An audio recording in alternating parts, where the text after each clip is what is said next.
All right, YouTube family, brothers and sisters, all praises to the Most High, giving praise and honor to Yahweh Shai, our Lord and our Savior. I thank all my new subscribers, those of you that are signing and joining, unveiling truth, as we get the truth of the word out. I ask that you would hit that subscribe button, like, and share the video with others, and make sure you hit that notification bell in the corner so you get all the up-to-date videos. As of right now, brothers and sisters of Israel, I have been immersing myself in this Kyle Rittenhouse case that has been going on right now. And my spirit man is very disturbed with what I am seeing in the news. And, the right now, the right wing says it's a victory. It's a victory for them. But what really happened was something that took place in the spiritual realm and in the natural, where they can boast about their atrocities even more now. This was a great case. I want to give a shout out to 12 Hebrew tribes.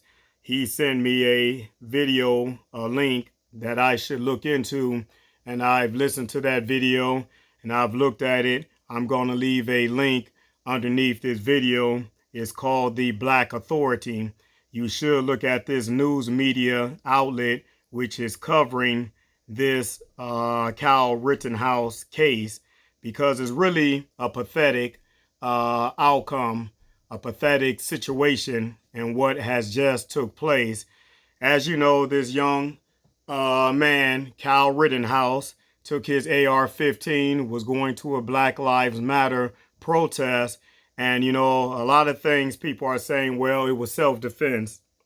Yes, I understand your self-defense, that these three white guys happened to attack him, beat him over the head with skateboards and everything else like that. And yes, he was defending himself. So I'm watching everybody on YouTube. Everybody has given their opinion. So now I'm going to give my opinion on the situation and what I think occurred and what took place. Because yes, I can respect your opinion and you should respect mine, because this is America. This is the land we live in. So yes, everybody's not going to agree with everyone else's opinion. And to my subscribers, if you do not agree with my opinion and what I am saying, you are free to unsubscribe and go to another channel, go somewhere else, because I believe the followers that I have on here, the subscribers, they believe in me. They believe I'm a man of God, of faith and integrity, and that's the reason why they subscribe to truth. But there are other channels you can go out there, because I'm not going to placate, sugar cake, or gummy bear anything that I have to say. I'm going to tell the truth just as I see it. So as I was saying, this young teenager here, Kyle Rittenhouse, goes to this Black Lives Matter protest, and he goes with an AR-15 strapped to him, cross the state line, everything else like that, and he has this weapon, and he's going there with the intent. Anytime you have a loaded gun, you're going there with the intent that you are going to do harm or damage, and only God knows what he said in his house and with his family, what comments or what N words were used. We're going down here to kill these N's or whatever else like that. Nobody knows the conversation in the house or what took place at all. But all we know, he goes down here and he gets into an altercation, but it so happens to be with three white guys that were standing up for the Black Lives Matter protest, and they attack him. So he shoots and he kills two of them, and I believe one of them was wounded. But the two that died, yes, you all want to call them thugs or whatever else like that, like they call the blacks thugs all the times. But when this one of the guys that died, they said he was a repetitive sexual offender. The other guy, drug charges, something like that. They called them scum, the scum of the earth, thugs, or whatever you want to call it like that, as I see it, the way they would do blacks. But I don't see any Edomites calling these people that died thugs. But that's not my main point. What I'm really trying to get at is, it just so happened that it was three white guys. If that was the scenario, what if it was three black guys? that he would have shot and killed two of them. But see, it just so happened to be his own color. So if the tables were turned and we asked the question, if a black man walked down the street with an AR-15 doing the same thing and he was attacked by 2-3 white guys and he shot and killed them, would he get off all charges? Not guilty. Possession of a weapon, not guilty. Everything, not guilty. Would the same thing happen? And you know, it's so sad. I listened to two brothers on YouTube that has a show on, and they have hundreds of thousands of subscribers that listen to them. And I see why these people get their numbers up, because white supremacy and white superiority is always going to agree with a black when you bow down to them and you agree with them on their terms, the way that they see it. They don't see anything wrong with this. You know, even during the case with George Floyd, I hate to say, I was telling one sister, one of my subscribers, that there was people I honestly spoke to that said they saw nothing wrong with what that police officer did on the neck of George Floyd. For those, I can't remember how many minutes it were. You can help me out in the comments. 8, 9, 10 minutes, however minutes it were long that he kneeled on George Floyd's neck.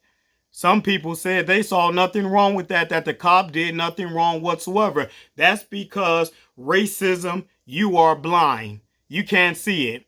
You live in a world, a silver spoon world, where everything is fed and given to you on a silver platter. And because of your white supremacy, you don't see anything wrong with the agenda, the way we see it. So I want to say something real quick here, because I'm not done with this subject, but I'm going to hit this again. But I do want to tell you my view and my opinion on this, the way I see it with blacks. Blacks have a problem, and that problem is a Stockholm Syndrome. That's a problem you have, because if this situation would have been a black man, and I've got a TikTok video I've placed out there where a white man is walking down the street with an AR-15 and the police pull over in a car. They kindly get out the car and they ask the white man, "What are you doing? Why are you carrying this AR-15, this weapon and everything?" And he says, "It's my right. I have a right to carry." They're nice to him. They're courteous to him. Everything else, nothing else happens after that. He was treated very respectfully because he was white. Same situation. Another black man walking down the street with an AR-15, having the right to bear arms and everything else like that. He's walking down the street. 4 or 5 police cars, troopers pull up, sheriffs pull up, draw their weapons on him, tell him to get down on the ground, put his hands on his head and everything else like that, and they come seize the weapon. You see what I'm talking about? This world we're living in, there's one law for whites and one law for blacks, but some white folks can't see it. And if you're in the church thinking, well, we shouldn't be discussing these issues at all, that's the problem with you church people now. Your mouths are shut, your mouths are closed, and you don't speak out on issues that you should speak out on, that are unjust issues. Because this judge just set a precedent now, that where you can go around and if you are attacked, you can go ahead and you can shoot and you can kill people now. But let's see, if a black man does this, will this hold up the same way? And that was the question. That was the question I asked a lot of people on YouTube. What if it was black? What if the shoe was on the other foot? If it was a black man walking, a young teen with that AR-15, and he went into the crowd and he shot 3 white people, would he be acquitted on all charges, not guilty? And I had people tell me, oh yeah, sure he would. And what world are you living in? You know there's a different law for blacks as it is for whites. So let me explain to some of you black people out here what kind of problem you have and how you've been brainwashed. And like I said, everyone has their opinion. You can have your own opinion. I'm going to be nice, you know, because one guy told me opinions are like butts. All butts stink. You know, same way with opinions. Everybody can have their opinion, just like everybody got a butt. But that's something else there. But I want to read to you this that was from Dr. Belinda Kendall. I want to give her credit, Dr. Belinda Kendall, for this article that she wrote. And listen to this, and I'm going to let you know why some of you blacks in America, you have been whitewashed. And I'm going to let you know that you have lost your black card. All right, this is called the Stockholm Syndrome of the House Negro. During slavery era in America, there were two kinds of slaves on the plantations. The house Negro was a kind of slave who lived in the house with his slave master and loved the slave master more than the slave master loved himself. He wore good clothes given him out of the master's old belongings. He ate better because he ate leftovers from his master's plates. He lived near the master in the attic or back of the house. When the master got sick, he'd say, "What's up, boss? We sick?" When the master's house caught fire, he would fight harder to quench the fire more than his master would. When one of the slaves came to him and say, "Let's run away, separate," he would say, "Man, you are crazy. Where are we going to get good clothes like this? Where are we going to live in a house like this?" This slave was institutionalized. On the same plantation, there was the field Negro. He worked on the plantation to produce crops for the master. He worked from can see to can't see. He dressed in rags, ate whatever the master throws his way, and slept in the shacks away from the house. Watched. When the master got sick, he prayed that the master would die. When the master's house caught fire, he prayed for a wind to fan the fire and burn the house down. And he hated the master. He was intelligent. When Malcolm X, shortly before his death in the 1960s, spoke of this, he narrated the true situation of the American ex-slaves then. When industrial revolution in Europe, capitalist agenda, and the fear of slaves all out revolt on plantations to murder all whites like it happened in Haiti, forced white America to abolish transatlantic slave trade. They saw ways of making the Africans like the house Negro. He was more submissive, docile, and did his master's biddings. Europe also sought ways to make the Africans forgive and forget the ills of the past, as well as forget their true history and embrace the enslavers' history. His story. The missionaries were chosen for the role of adjusting the Africans' mindset towards those who plundered them. The capitalists were ushered in to tinker the socio-political and economic predisposition of the Africans. It's noteworthy to take into consideration the fact that when these issues are placed in their proper perspective, the Christian often assumes that his religion is under attack. But it is necessary to take note of the ill intentions of evil men who use religion as a disguise. And that's one of the biggest problems I have with the Christian church. You have adopted your slave master's ways. You have adopted a white European Jesus. You have adopted this white supremacy and white superiority. You have adopted everything that the white slave master has taught you and educated you. Even Malcolm X said that you do not let your oppressors teach your children. And what this story basically was about an institutionalized slave, institutionalized in your mind. You have what is called that Stockholm Syndrome. You are that house Negro. You are that yes master. I'm going to tell you which Negro I am. I am the field Negro. Let the master's house burn. Let the master die. I am the field Negro. I am not the house Negro. And granted, I live in a white community. I live in a white suburb area. And you can live nice. you can live decent. You can live in a very good way and don't have to take on the values of that society. I don't forget where I came from. So I was listening to these two brothers on the YouTube channel, and they were talking, saying things like black people are more racist than white people. What world are you living in? The most evil people on the face of the earth is the Edomite. They have plundered more. They have pillaged more. They have killed, raped, stole our history, the indigenous, the diaspora. They have taken everything. The evils of the white man of Esau and the Edomites. That is the most evilest serpent people upon the face of the earth. But when you listen to these blacks that say, well, I was pro-Trump, and the black looked at me and got mad at me because I was pro-Trump. Let me tell you all something about Democrat and Republican. These two parties sleep in the same bed. I'm for whichever one is doing the best. I understand most of the times black people sway the way of the Democrat, but you need to see who has your best view and position, who's offering more for the working man, who has the best agenda when it comes down to politics.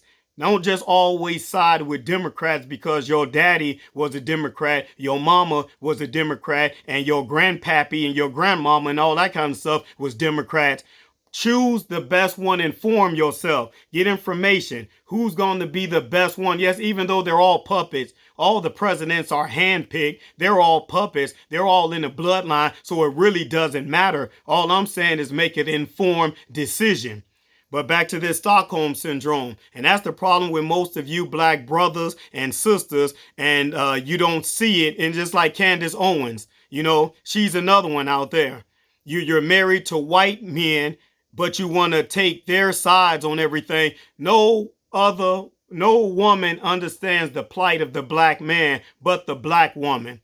No woman understands what we have went through in America and our history being scattered to the four corners of the earth but the black woman. No other woman but the black woman. So when you see these black men marry these white women, let me tell you something, you YouTubers that's got thousands of subscribers because you are giving in to the white code agenda. The only reason why you have those subscribers is because you cater to them. But if you start talking like me and you wake up saying, okay, yes, it was self-defense. It was self-defense against a pedophile rapist. It was self-defense against a drug dealer and that he shot and killed. But the whole purpose I'm trying to get you to see as I wrap this up is he did not go there, Kyle Rittenhouse, with the intent of killing white people. It just so happened to be white. His intent was to go there, as some people say, he was going to defend some stores. But in their minds, they already got it set. They're going down there to kill some black people.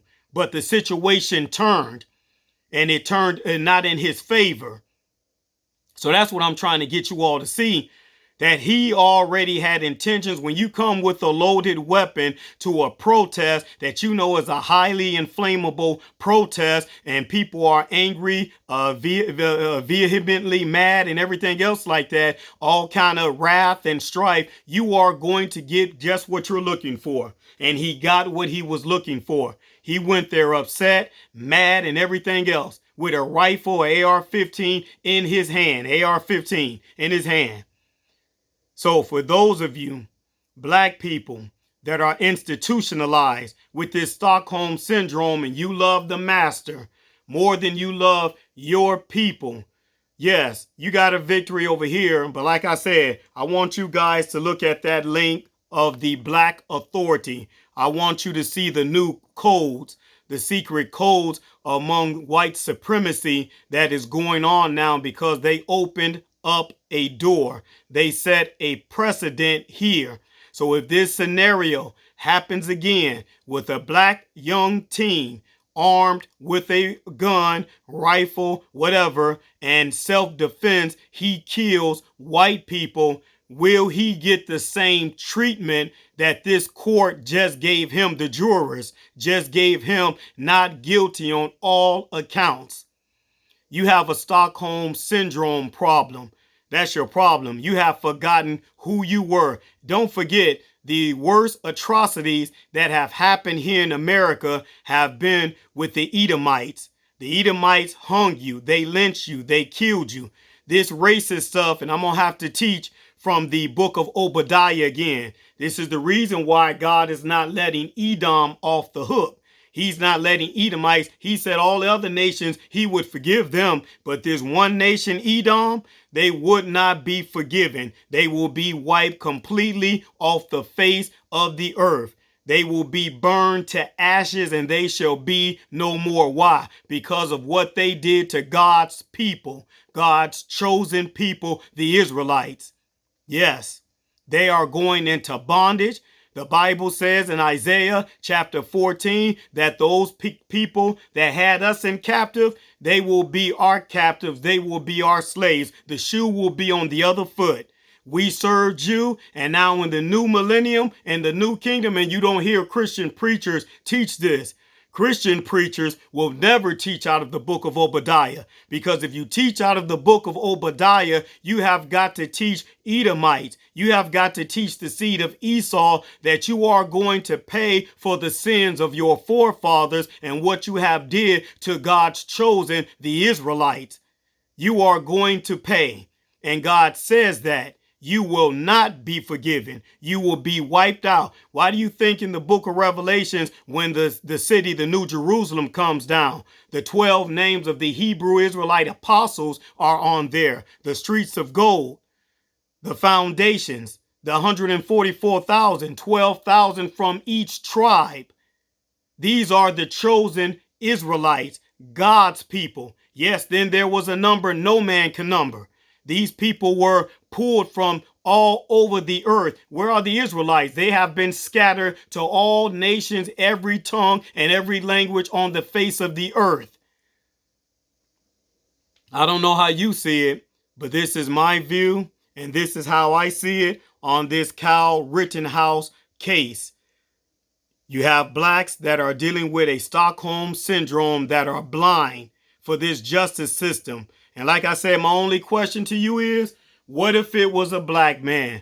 Would he be not guilty just as Kyle Rittenhouse was not guilty? Not arguing the self-defense, because I've already said that. Yes, it was self-defense because these two worthless scumbags came up to him and they began to beat on him and do this and attack him. And yes, they went back in their history profiles and found out they were rapists, pedophiles, thugs, drug dealers, and everything else. Okay, so he got rid of some lowlives on the earth, so you all say, and did us a favor. But what if it was a black young man did the same thing? Will the same shoe that was on Kyle Rittenhouse also fit on a black man or a young black man carrying a weapon doing the same thing? That's all I have to say. Like, subscribe, share, leave your comments down below. We can agree to disagree. All right, brothers and sisters, I'll bring you another one. I'm out.